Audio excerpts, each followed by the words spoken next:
नमस्कार भाविक भक्तांनो, पुन्हा एकदा आकाशी झेप घेरे पाखरा या कार्यक्रमामध्ये आपलं सहर्ष स्वागत आहे. तर असं म्हटलं जातं, नावासाठी घेतात उपाधीची धूळ, नावासाठी घेतात उपाधीची धूळ, अहंकाराने जीवन होतं फसवणुकीचं फूल. जेव्हा सोडतो आपणपणा सारखा भार, जेव्हा सोडतो आपणपणा सारखा भार, तुका म्हणे तेव्हाच मिटतो आपपराचा भेद साकार. आपला आजचा अभंग आहे तो अशा प्रकारचा आहे. उपाधीच्या नावे घेतला शिंतोडा, उपाधीच्या नावे घेतला शिंतोडा, नेंदू आता पिढा आतडवते. काशासाठी हात भरूनी धुवावे, चालतिया गोवे मार्गाशी. काही नाही देवे करूनी ठेविले, असे ते आपुले ते ठाई. तुका म्हणे जेव्हा गेला अहंकार, तुका म्हणे जेव्हा गेला अहंकार, तेव्हा आपपर बोळविले. आजचा हा अभंग खूप छान आहे आणि नेहमीप्रमाणे यावर चर्चा करण्यासाठी आपल्यासोबत आलेले आहेत बाळासाहेब भाईजी. चला तर आपण या अभंगाचा अर्थ त्यांच्याकडून जाणून घेऊया. नमस्कार भाईजी. नमस्कार. तुमचं खूप स्वागत आहे. धन्यवाद. आजच्या आपल्या अभंगाची पहिली ओळ आहे, उपाधीच्या नावे घेतला शिंतोडा. याचा काय अर्थ आहे? तर या ठिकाणी शब्दामध्ये त्याचा अर्थ सामावलेला आहे. उपाधी म्हणजे पद, प्रतिष्ठा, मान, सन्मान. बरोबर. आणि ज्या वेळेला व्यक्ती ह्या गोष्टी स्वीकार करतो, स्वीकार केल्यानंतर त्याला अभिमान निर्माण होतो. बरोबर. आणि ज्या वेळेला त्याचा अभिमान उफाळून येतो, हो, त्यावेळेला तो दुसऱ्यांवर शिंतोडे, म्हणजे ज्याला आपण म्हणतो की दोष देणं, दुसऱ्यांचे दोष काढणे किंवा त्याला दोष देणं, म्हणजेच आपण म्हणतो शिंतोडे उडवणं. तर वास्तविक या ठिकाणी ह्या ज्या गोष्टी आहे ह्या आपल्याही अंतःकरणाला त्रासदायक ठरतात आणि दुसऱ्याच्या अंतःकरणालाही त्रास देतात. बरोबर. म्हणून ह्या अभंगाचा हा जो अर्थ आहे हा खूप मार्मिक आणि सुंदर आहे की आध्यात्मिक जीवनामध्ये अहंकार हे समूळ नाशाचं कारण ठरू शकतं. खरोखर. कोणत्याही गोष्टीचा जर तुम्ही अहंकार बाळगला तर एक ना एक दिवस अभिमान आणि अहंकार, रामायण बघा, महाभारत बघा, हे आपल्यासमोर उदाहरण आहे की ज्यांनी ज्यांनी अहंकार केला, ज्यांनी ज्यांनी अभिमान बाळगला, बरोबर, अभिमानानं इतके काही ते मधून दुसऱ्यावर उफाळत राहिले किंवा टीकाटिप्पणी करत राहिले, त्या कुळाचा शेवटी नाश झाला. आणि जे ह्या ठिकाणी झुकले, विनम्र झाले, तर ते जीवनामध्ये पुन्हा उठले आणि सन्मानाचे पात्र झाले. बरोबर. हा खूप सुंदर हा जो पहिला अभंगाच्या ज्या ओळी आहेत हे महाराजांनी या ठिकाणी वर्णन केलेलं आहे. आता मी बघितलेलं आहे की आपल्या भारतामध्ये जेवढेही संत झालेले आहेत त्यांना सुद्धा खूप सहन करावं लागलं, कारण त्यांना सुद्धा टोमणे मारत होते, तरी सुद्धा त्यांनी खूप सहन करून ते पुढे गेले. किंवा आपण बघतो की ज्यांनी सहन केलं, बरोबर, तेच शहंशाह बनले. बरोबर आहे. म्हणजे ही म्हण आहे की कोणताही व्यक्ती हा महान बनण्याच्या अगोदर त्याला ह्या गोष्टीतून जावंच लागलं. बरोबर. आणि तेव्हा तो महान बनलेला आहे. आणि ह्या अभंगामध्ये पण हेच महाराजांनी सांगितलेलं आहे की ह्या ज्या गोष्टी आहे ह्या गोष्टींची पर्वा न करता जर तुम्ही पुढे गेला तर निश्चित तुम्हीच नंतर पूजनीय आणि आदरणीय बनता.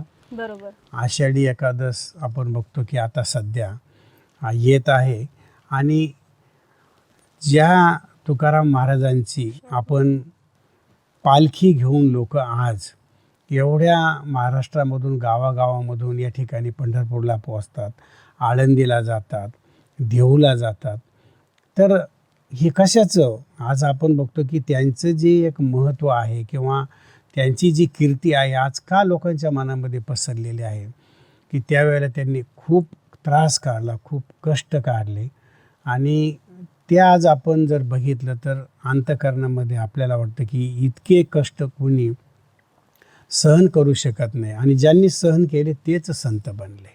बरोबर. खूप छान प्रकारे तुम्ही याचा अर्थ सांगितला. आता आपली दुसरी ओळ आहे. नेंदू आता पीडा आंतडोते.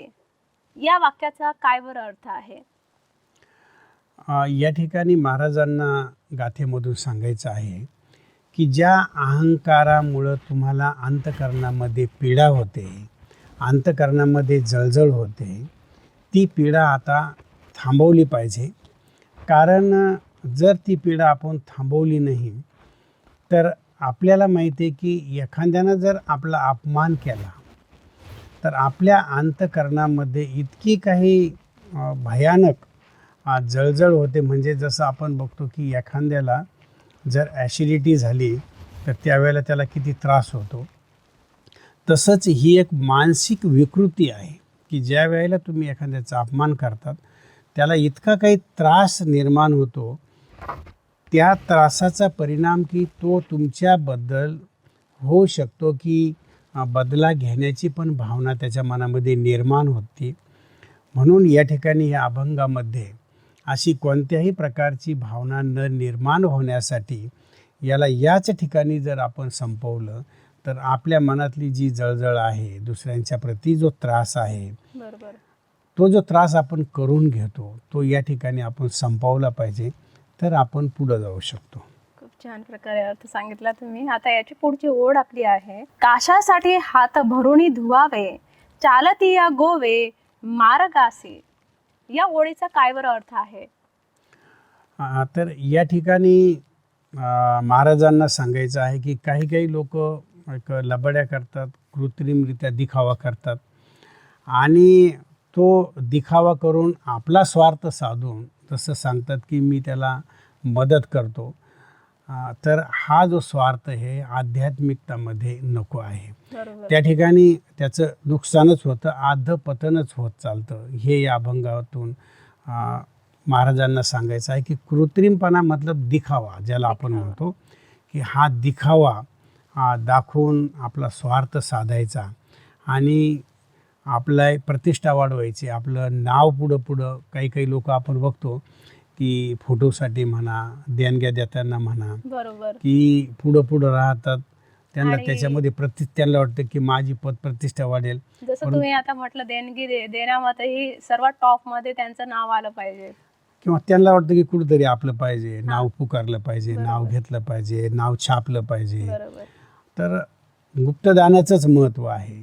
ज्या वेळेला तुम्ही अशा गोष्टींची अपेक्षा ठेवतात ती काळाबरोबर ते नष्ट होतं आणि गुप्तदान हे आत्म्याच्या बरोबर पुढच्या जन्माचं भाग्य बनवतं. अरे हे बापरे. खूप महत्त्वाचं या ठिकाणी आहे. हे तर मला आज कळालं की जे गुप्तदान आहे ते आपल्या आत्म्याच्या सोबत पुढच्या जन्मातही जाऊ शकतं. म्हणून आपण म्हणतो ना की ह्या जन्मात जर एखादा व्यक्ती सुखी आहे तर म्हणतो की यानं मागच्या जन्मामध्ये काहीतरी चांगलं दान पुण्य केलेलं आहे म्हणून ह्या जन्मात त्याला एवढं वैभव प्राप्त झालेलं आहे. बरोबर. म्हणजे मागच्या जन्माचं पुण्य ते आता भोगतायत. आता भोगतायत आणि पुढच्या जन्माचं पुण्य श्रेष्ठ बनण्यासाठी त्यानं आत्ता पण चांगलं करणं गरजेचं आहे. तर काही लोक हे समजतात की अरे माझ्याकडे तर भरपूर आहे, मला पुण्य करण्याची काय गरज आहे. तर हा त्यांचा भ्रम आहे. पुढचा जन्म श्रेष्ठ बनण्यासाठी ह्या जन्मात पण दान पुण्य करण्याची गरज आहे. खूप छान प्रकारे अर्थ सांगितलेला तुम्ही या अभंगाचा, या वाक्याचा. तर आता पुढची ओढ आहे. काही नाही देवे करुणी ठेविले. याचा काय बरं अभिप्राय होतो? तर या ठिकाणी या अभंगामध्ये महाराजांनी वर्णन केलेलं आहे की तुमच्याकडं आज जे काही आहे तुम्ही तुमच्या कर्तृत्वानं मिळवलेलं आहे. बरोबर. लोक म्हणतात, बोलता सांगतात की जे माझ्या बापाला करता नाही आलं ते मला करता आलं. हा अभिमान आहे. बरोबर. त्याच्या वडिलांनी जे केलं ते तू करू शकत नाही, परंतु लोक अभिमानानं असं बोलतात. परंतु ज्या वेळेला हा अभिमान बाळगला जातो त्यावेळेला तो अधपतनाकडे जातो. कारण कोणत्याही व्यक्तीचा अहंकार किंवा अभिमान हा नष्ट झालेला आहे आणि तो शेवटी एकटाच पुढे गेलेला आहे.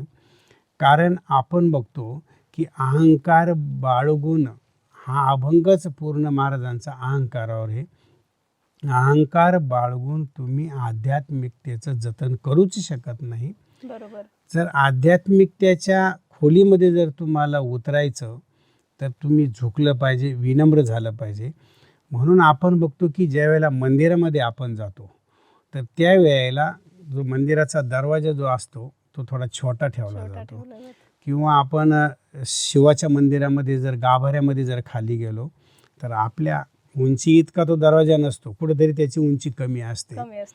म्हणजेच ईश्वर पण सांगतो की तुला जर माझ्याकडे यायचं तर थोडा पहिला झुक आणि आहे ना, नंतर ये. नंतर ये, विनम्र बन. बरोबर. म्हणून हे दाखवलेलं आहे जे मंदिरामध्ये. ते एक प्रतीक आहे की अहंकाराचा समूळ नाश करून ज्या वेळेला आपण विनम्र बनतो बरोबर. त्यावेळेला ज्ञान आपल्यामध्ये उतरतं, आपलं आचरण, आपले जे विचार आहे ते श्रेष्ठ बनतात. बरोबर. खूप छान प्रकारे तुम्ही अर्थ सांगितलेला. आणि याच्या पुढची ओळ आहे आपली, तुका म्हणे जेव्हा गेला अहंकार तेव्हा आपपर बोळविले. याचा काय अर्थ आहे? तर या ठिकाणी महाराजांनी सांगितलं आहे की ज्या वेळेला आपला अहंकार समूळ नष्ट होतो त्यावेळेला व्यक्तीच्या जीवनामध्ये आध्यात्मिकता सुरू होते आणि समभावना जी म्हणतो आपण, समत्वेचा जो भाव आहे तो आपल्या जीवनामध्ये निर्माण होतो. बरोबर. आणि अहंकार जोपर्यंत आपल्या जीवनामधून जात नाही तोपर्यंत हा जो एक छोटा, हा मोठा, हा जो भावना आहे, ही जी भावना एक द्वेषाची भावना म्हणा किंवा विषमतेची भावना जोपर्यंत जीवनामध्ये राहते तोपर्यंत आपण आपल्या जीवनामध्ये पुढं जाऊ शकत नाही. म्हणजे या ठिकाणी या अभंगामध्ये महाराजांना सांगायचं की हा भाव मुळापासून नष्ट होणं हा गरजेचं आहे. खूप छान प्रकारे अर्थ सांगितला तुम्ही. आता जाता जाता आपल्या भाविक भक्तांना काय आध्यात्मिक संदेश देऊ इच्छिता? यामध्ये हा एक आध्यात्मिक संदेश आहे की ज्यांनी ज्यांनी जीवनामध्ये अहंकाराला वाढ केली त्यांचा एक ना एक दिवस विनाश झाला, ते लयाला पावले म्हणजे त्यांचा शेवट झाला. ज्यांनी ज्यांनी विनम्रता धारण केली, नम्रतेला वाव दिला, ते जीवनामध्ये मोठे बनले.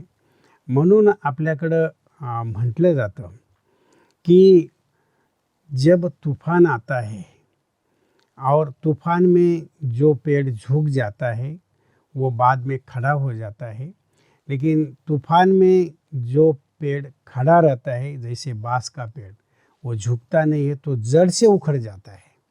तो या ठिकाणी सांगण्याचं तात्पर्य हेच आहे की जीवनामध्ये संकटे जरी आली तर तिथं झुका. संकट गेल्यानंतर तुम्ही पुन्हा जीवनामध्ये उभे राहाल. हाच एक आध्यात्मिक संदेश या ठिकाणी सांगायचा आहे. खूप छान प्रकारे तुम्ही याचा अर्थ सांगितला. तुम्ही इथे आलात त्याबद्दल तुमचे धन्यवाद. आपका भी बहुत बहुत धन्यवाद. तर भाविक भक्तांनो, आजच्या पूर्ण अभंगाचा सार आहे की जो झुकला तो तारला. आणि खरंच जो झुकतो तो तारतो. तर असंच आपण पुढच्या अभंगामध्ये नवीन अर्थासह भेटूया. तोपर्यंत धन्यवाद.